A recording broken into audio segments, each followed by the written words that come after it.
in the early 70s and such. I mean, Dylan lived there, the band lived there. And people like David Sanborn hung out. Paul Butterfield. Todd Rundgren. The Beckmeyer brothers. Just on and on. And it was very happening. There were about 3 clubs in town. There was always somebody at all the places. And jump. And it's no longer that way.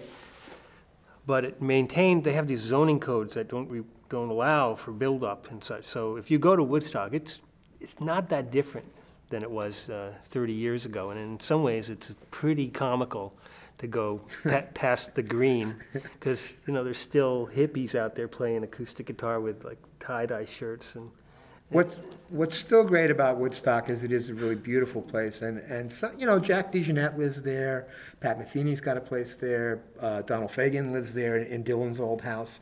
So there's a lot of artists, not just musical artists, but painters and writers and whatnot there.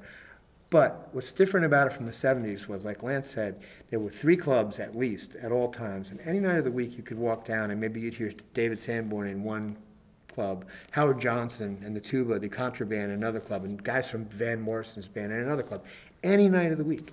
And after the 70s, it didn't take long in the early 80s, that started to kind of morph into a more gentrified bedroom community scene, and the music went down, and the club scene went a lot down. My theory about that is that it was the advent of the videos, the higher drinking age, and the introduction of HIV. All those things really put the kibosh on the live music scene. Because as all the baby boomers got older, and you got videos now to keep you home, you got computers started back then, and the higher drinking age just kept people, it wasn't as big a market. But anyways, whatever the reason, that's different now. You go to Woodstock, there's nowhere to play live music.